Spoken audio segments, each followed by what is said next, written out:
এবার দল থেকে মনোনয়ন চেয়েছিলেন তাবিথ আওয়াল ও বিএনপির কেন্দ্রীয় কমিটির বিশেষ সম্পাদক ডক্টর আসাদুজ্জামান রিপন সহ ৫ নেতা। বিকেলে মনোনয়ন ফর্ম জমা দেওয়া শেষে রাত 9:30টায় শুরু হয় প্রার্থীদের সাক্ষাৎকার। গুলশান কার্যালয়ে 11টা পর্যন্ত সাক্ষাৎকার শেষে তাবিথ আওয়ালের নাম চূড়ান্ত করে মনোনয়ন বোর্ড। খালেদা জিয়ার সভাপতিত্বে স্থায়ী কমিটির সদস্য ছাড়াও বোর্ডে ছিলেন ঢাকা উত্তর বিএনপির সভাপতি ও সাধারণ সম্পাদক।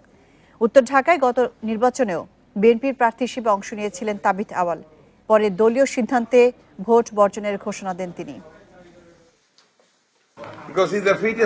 গতবার নির্বাচন করেছে এবং খুব প্রচুর ভোট পেয়েছিল। আমরা আপনার ভোট থেকে উইথড্র করার আগে পর্যন্ত 10টা পর্যন্ত ভোট করেছে, বহু ভোট পেয়েছে।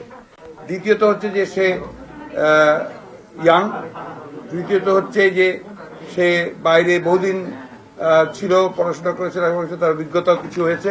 দেশনেত্রী বেগম খালেদা জিয়া অনেক আগে বলেছিল যে আগামী বাংলাদেশ হবে তরুণদের বাংলাদেশ, আধুনিক বাংলাদেশ। তো সেই ধারাবাহিকভাবে আমরা আজকে দেখতে পাচ্ছি যে উনি ওনার প্রতিশ্রুতি আজকে উনি ওনার সিদ্ধান্ত দিয়ে বাস্তবায়ন করে দিল। অ্যান্ড আগামী তো আমরা দেখব ইনশাল্লাহ অনেক তরুণরা যেন এই রাজনৈতিক দলের মাধ্যমেই দেশ সেবাতে যোগদান দিতে পারে। এদিকে উত্তর ঢাকায় উপনির্বাচনে মেয়র পদে আজ প্রার্থী চূড়ান্ত করবে আওয়ামী লীগ। গণভবনে সন্ধ্যায় আওয়ামী লীগের স্থানীয় সরকার মনোনয়ন বোর্ডের সভায় চূড়ান্ত হবে সিদ্ধান্ত। দলীয় সভাপতি শেখ হাসিনার সভাপতিত্বে হবে এই সভা। আওয়ামী লীগের মনোনয়ন চেয়েছেন ব্যবসায়ী নেতা আতিকুল ইসলাম সহ 18 জন। আওয়ামী লীগ সভাপতির ধানমন্ডির রাজনৈতিক কার্যালয়ে সোমবার জমা নেওয়া হয় সম্ভাব্য প্রার্থীদের মনোনয়নপত্র। বিকেলে 4টার দিকে সমর্থক ও ব্যবসায়ী নেতাদের নিয়ে আওয়ামী লীগ কার্যালয়ে যান দলের সবচেয়ে আলোচিত মনোনয়ন প্রত্যাশী বিজিএমইএর সাবেক সভাপতি আতিকুল ইসলাম। সুযোগ পেলে উত্তর ঢাকায় আনিসুল হকের উন্নয়নের ধারা অব্যাহত রাখার প্রত্যয় জানিয়েছেন তিনি। জাতির জনক বঙ্গবন্ধুর হাতে গড়া এই দল একটি বৃহৎ দল।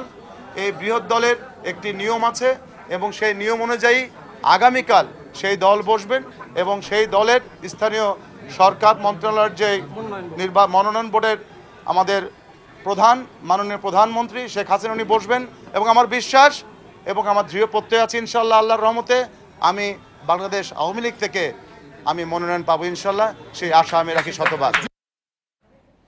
উত্তর ঢাকায় উপনির্বাচনে মনোনয়ন সংগ্রহ বা জমাদের সময় প্রার্থীরা শোডাউন করতে পারবেন না।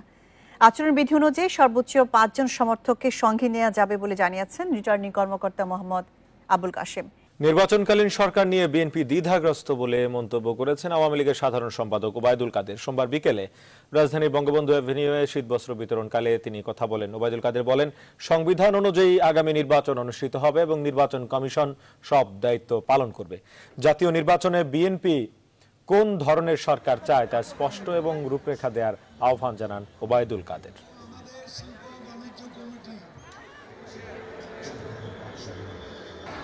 বিএনপি নিজেরাই নির্বাচনকালীন সরকার নিয়ে দ্বিধাগ্রস্ত।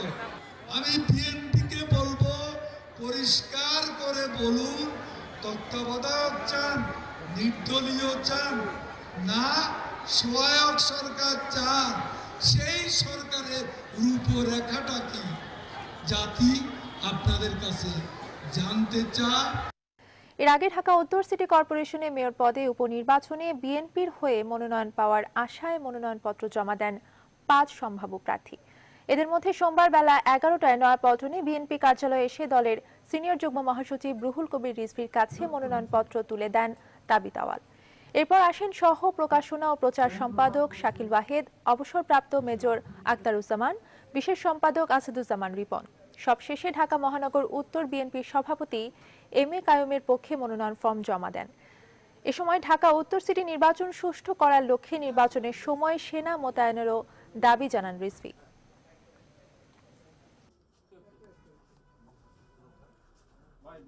আজকে রাত 9টার সময় মনোনয়ন বোর্ড তারা বসবেন এবং সেখানে দলের একজন প্রার্থী চূড়ান্ত করবেন। দলের মনোনয়ন বোর্ডে দলের জাতীয় স্থায়ী কমিটির সদস্যবৃন্দ থাকবেন এবং ঢাকা উত্তর বিএনপির সভাপতি সাধারণ সম্পাদক মনোনয়ন বোর্ডের মধ্যে তারা সেখানে উপস্থিত।